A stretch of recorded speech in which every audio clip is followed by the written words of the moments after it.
for the Maple Leafs, I want them. I really think they. I mean, it would be a fucking disaster if they didn't win the first round. And I think it's always been nail biting, hold on and hope and hope and hope. And right now, I think they're in the driver's seat, and it doesn't have that feeling. It's like we are better than this team. We're gonna go prove it. Run through the Lightning, beat them in 5, 6, 7 games, doesn't matter, and then go on. And you're most likely going to face the Boston Bruins, and I think they can give the Bruins a run as well if they can get through the first round. And I think they match up pretty well against them. They're not indestructible as good as they are.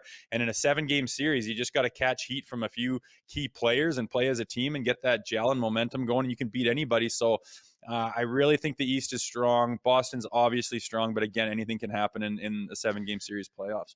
You're right. There definitely is that confidence. And I think you look specifically at this Toronto Tampa series, a lot's going to be made of the big boys. Without them, there's nothing that's going to happen. But having said that, I also think it's a bigger story. In fact, if the bottom six guys, if guys like Kerfoot, Matthew Nyes, if he somehow finds his way in this series, they need those depth players to score the big goals. And I always like to draw comparables and similarities to Tampa and playing them last year, Nick Paul, the Brandon Hagels of the world. So a lot of the focus is going to be on the Matthews, the Marners, all those guys. But I think from time to time, it's imperative that bottom six guys and depth guys, if you want to call them that, chip in.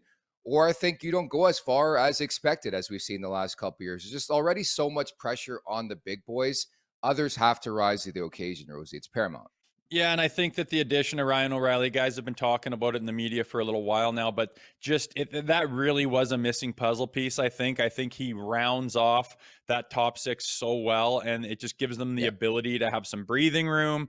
It takes up some defensive abilities and being able to protect against like your own end, and it frees up those top four a little bit more to be able to be a little bit freer. And you got that responsibility of Ryan O'Reilly, and he can match lines really well. He can get caught out there with any other lineup and do just fine. He can produce offensively. He's a force out there. He's a presence, and that rounds off the lineup really well. I really like that acquisition. And then also our depth guys have been stepping up lately, and you can rely on them, and they can chip in. And our defense has been rounded off nicely. We've got some grit. I mean, we had half our lineup in the press box there that last game. We thought it'd be a throwaway game, and the Lightning came and threw everything in the kitchen sink at us and tried to bully us and intimidate us, and it just didn't work.